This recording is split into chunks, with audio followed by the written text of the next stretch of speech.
Oh boy, ladies and gentlemen, this is the big one. This is part 4 of my series. This one will be covering all the guns that I hope will be in Borderlands 3. You know, everything about guns, and as you guys know, Borderlands is huge for its gun variety and everything about guns, so this is going to be a big one. As always, remember these videos are just my opinion, my speculation, based on, past games and things on the internet that are going around right now, other people's thoughts and feelings. This is just what I hope for those. Remember, as always, to check out my other channel, YC Games, where it's more actual gameplay and just funny moments and stuff like that. And also remember to leave a comment, tell me how to improve, because I always like to improve. But let's get right into the video.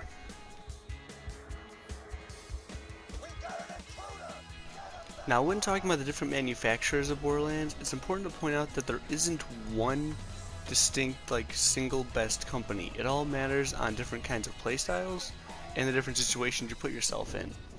Now, obviously, for some people, some manufacturers are going to be better. Like me, personally, I love Jacobs, specifically their pistols, but Jacobs in general is my favorite manufacturer. However, a lot of my friends that play highly disagree. They prefer Hyperion, or even I have one that prefers Bandit for some reason. I have no idea why you'd prefer Bandit, but hey, you know what? That's his opinion. That's the kind of play style he has. That's what situations he puts himself in. So it's important to point out that there isn't one distinct, just best manufacturer. It all comes down to situations. And it's important in the Borderlands universe that they keep the variations of the manufacturers so that everyone can keep their playstyle. Like, we shouldn't be forced into sniping just because the snipers are super OP. We shouldn't be forced into rushing in because they have amazing shotguns with just high damage. It's glad they have all these variations so you can have the playstyle you want with the different manufacturers that you prefer. Now, it has already been hinted at from the Borderlands staff that there will be 10 different manufacturers. I could go into detail over what I think those all will be. I think we're pretty much going to keep the same ones we had in Borderlands 2, just with a couple extras. Maybe a couple returns from the ones that are left out from Borderlands 1. Who knows? I would like to make a whole video just going into different manufacturers, all their pros and cons, all their everything about it, but that will be in a later video after this Part 10 series. Until now, I would just like to leave off the manufacturers part of this video, just saying that it's great that I can't see them getting rid of any of these manufacturers, so everyone can keep their same playstyles that they have right now, but maybe mix it up a little bit with some new manufacturers, maybe focus more on different kinds of playstyles. I can't even think of any right now. Just, Gearbox is so great about coming up with that kind of stuff. I'm sure they'll do amazing.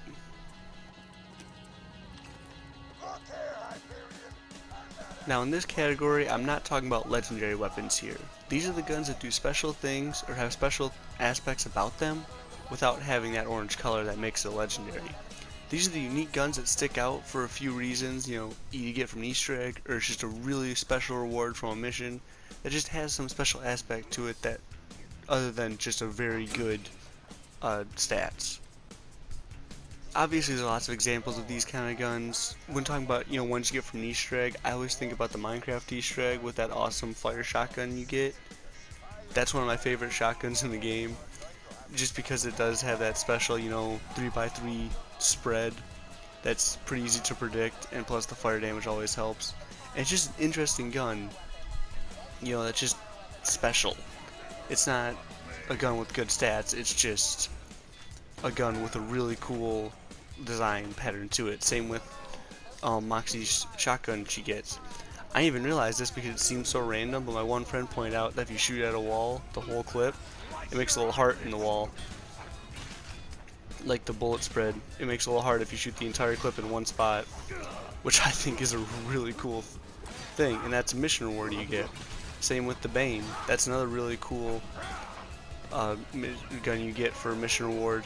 It's not legendary, but just the high damage that makes it worth using, but the incredibly annoying noise it makes and how slow it makes you go, it really is the Bane.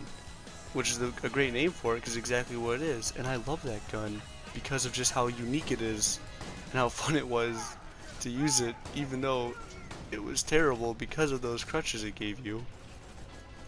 So I just hope in Borderlands 3 that they add a lot more of these mission rewards and Easter egg, just special guns, guns that make you want to replay side missions just to get a better drop for these super special guns like the Bane and Moxie Shotgun, like I already said. But there's a lot more examples I can't really go into right now just because of time, and I'd be talking forever about these awesome guns. So I just hope that Borderlands 3 includes a lot more of these guns you get from Easter eggs that makes you want to explore the map and find all of them. Guns that make you excited for side missions just because the reward is so awesome.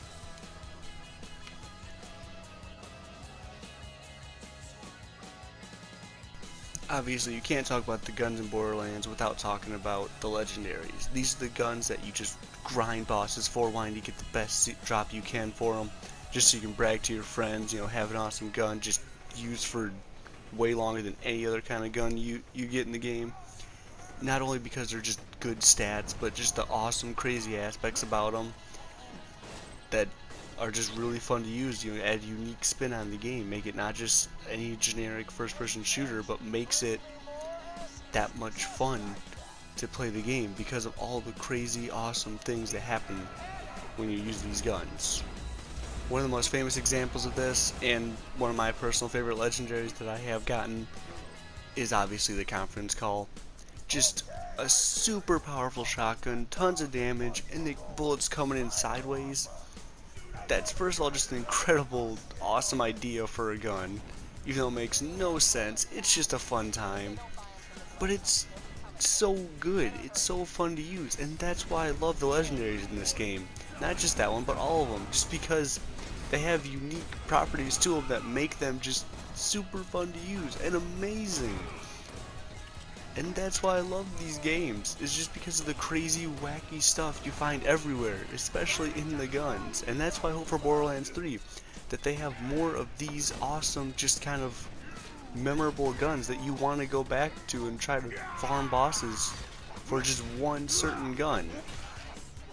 I'm not even a huge fan of like grinding in games, but in Borderlands, I will farm a boss for hours for a special drop on one legendary gun I really want. And this is how you know a game does farming right, when someone like me, who isn't a huge fan of that grind, loves going back and doing it because it's that much good of a gun and it makes it worth it. And plus it's a fun grind. It's not even like a tedious, just killing waves of enemies. You're killing these boss fights that obviously get easier the more you fight them because you know how to, but it's always fun to go back to a boss, and that's how you know a game does right. And obviously Borderlands 3 is going to do good on this, and they should. There's no excuse why they would have bad legendaries or bad boss fights that are just tedious to grind. That's really all I have to say about legendaries. I mean, there's not much more to say. Obviously, Borderlands 3 is gonna have legendary guns. Obviously, they're gonna be amazing. And obviously, they're gonna have amazing boss fights to go with these legendary guns. So as long as they can keep up, the same streak that they have for Borderlands 2 with these awesome guns, that are memorable, that's the most important thing. Is that they're memorable, I can refer to them by name without even thinking, and they're just fun to play with. That's how you know a game succeeds, and I'm sure Borderlands 3 will do the same.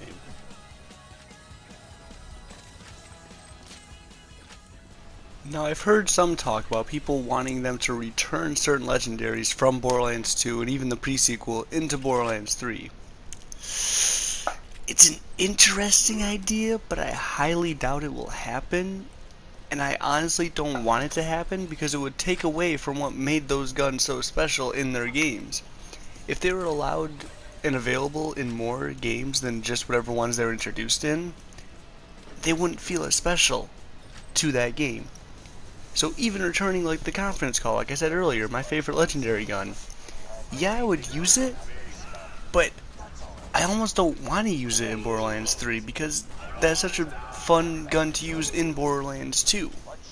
So I honestly hope they don't do this. But hey, that's just one guy's opinion. Now, I actually get into this argument quite a bit with one of my friends on whether Borderlands 3 should include gun crafting or not. I personally am highly against it, because that just doesn't feel like what Borderlands is. I will give both sides of the argument in this video, but just right off the bat, know that I am against it. Now, a lot of games, even games that have traditionally been like a gun collecting kind of game, have gone to more gun crafting. And this may work and be fun for other games. I personally don't think Borderlands 3 would be good for that, because some of the best parts about Borderlands is going back and farming bosses, like I said earlier, looking for that certain gun.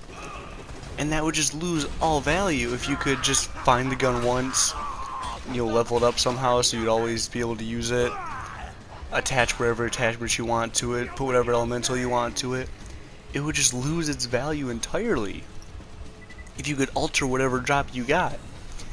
Because that's, like I said, one of the best parts about Borderlands is just replaying bosses, looking for that certain drop with that certain gun. And yeah, it's tedious at what times. Yeah, it can get boring or annoying, but that's just part of the love for Borderlands.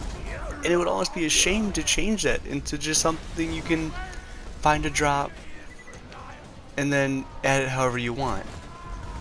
Now, his biggest argument is that you should just be able to change like the sights on a gun, because a lot of times he seems to be unlucky and get really good high damage shotguns, but like with a rifle scope on it, which, yeah, that's ridiculous. You don't need that. It is annoying. But that's just part of the fun of it. If you could take that off, then what's the point of even being able to have it on there in the first place? No one's gonna want a rifle scope on a shotgun. That's just stupid. You wouldn't want that. But it's part of the game, and honestly, I like getting guns like that just because it makes you think differently than you normally would. You can't always just rush up with a shotgun anymore, and even if you did, you can't really aim in. Which, usually I like to aim in with my shotguns, even though it's like a foot away. It just helps control the spread, even though if it doesn't really, that's just my own personal, in my mind it does. Kinda like leaning in car games. Anyway, getting off track. If I could take that rifle scope off, of course I would, but I don't want to. I like that. I like just that random factor that, yeah, you can get a really good gun with really bad attachments. It happens. It's fun. And that's what I love about the game, is that even the most random things, like a rifle scope on a shotgun, can make the game just unique. Because no other gun would you want to put a rifle scope on a shotgun. I know I'm kind of rambling on about this point, but that's just because I am very, very much against gun crafting. Even that grinder system in the pre-sequel was a bit too much, and I hope they don't go beyond that. I'm okay with the inclusion of that in Borderlands 3, but I'd honestly prefer it stay out, just because it's a slippery slope from that to just full-on gun crafting. But like I said, one guy's opinion, you're entitled to your own, and that's all I gotta say about that. That's all I got for this episode. Obviously, talking about guns and Borderlands, I could talk a lot more about a lot of things. I think I went off the rails a little bit too much on some topics, but we're gonna leave it how it is. Make sure you join me in the next episode about experimental game mechanics, which I will go into what that actually is and everything about that in the next video. Should be interesting. This is where another spot where Borderlands kind of shines in that aspect. Looking forward to it. Make sure you leave a comment telling me how to get my videos better, because obviously they kind of suck. I know it, you know it. Let's try to make it better together. One more thing. Be sure to check out my YC Games channel. A lot of gameplay, a lot more just funny moments. If you want a good chuckle, head over there, and see you in the next one.